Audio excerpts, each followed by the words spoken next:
Pemirsa, wabah hantavirus yang muncul di atas kapal pesiar MV Hondius kini memicu kewaspadaan internasional setelah WHO ikut turut memantau penyebaran penyakit langka tersebut. Adanya 3 penumpang yang meninggal dunia dan dugaan penularan antar manusia membuat kasus ini menjadi alarm bagi dunia.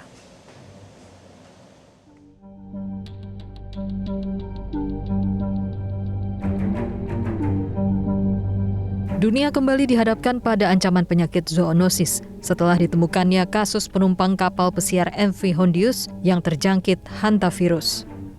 Kapal MV Hondius berangkat dari Argentina pada 1 April dengan lebih dari 140 penumpang dan awak kapal dari 23 negara.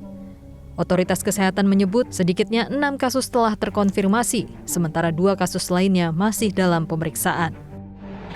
Diduga sumber awal penularan berasal dari pasangan lansia asal Belanda yang sebelumnya melakukan perjalanan di wilayah Argentina. Sejumlah penumpang kemudian mulai mengalami gejala seperti demam, nyeri otot, hingga gangguan pernafasan berat selama pelayaran berlangsung. Kasus ini telah dikonfirmasi secara laboratorium sebagai infeksi virus Andes yang disebabkan oleh hantavirus, salah satu jenis langka yang diketahui dapat menular antar manusia melalui kontak erat. Virus ini ditularkan melalui hewan pengerat dan endemik di Amerika Selatan. World Health Organization atau WHO menegaskan risiko global wabah ini masih rendah dan belum mengarah pada situasi pandemi seperti COVID-19. Meski demikian, WHO meminta negara-negara tetap meningkatkan kewaspadaan terhadap penyakit zoonosis atau penyakit yang berasal dari hewan. This is not another COVID, and the risk to the public is low. So they shouldn't be scared and they shouldn't panic.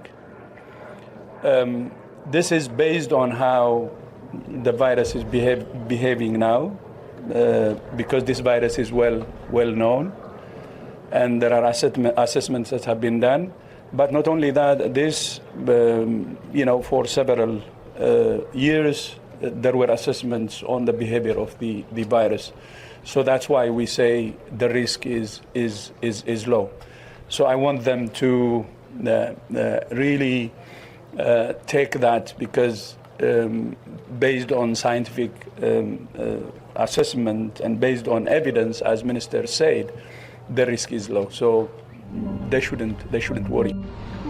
Hantavirus umumnya menyebar melalui paparan urin, air liur, atau kotoran tikus yang mengering lalu terhirup manusia. Penyakit ini dapat menyebabkan gangguan paru-paru berat hingga gagal ginjal. Kasus ini menjadi alarm penting bagi dunia untuk memperkuat pengawasan penyakit zoonosis, terutama di pelabuhan, bandara, serta kawasan padat penduduk dengan populasi tikus tinggi.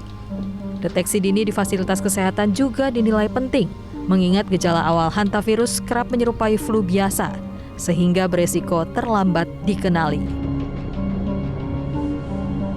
Jelajahi cara baru mendapatkan informasi. Download Metro TV Extend sekarang.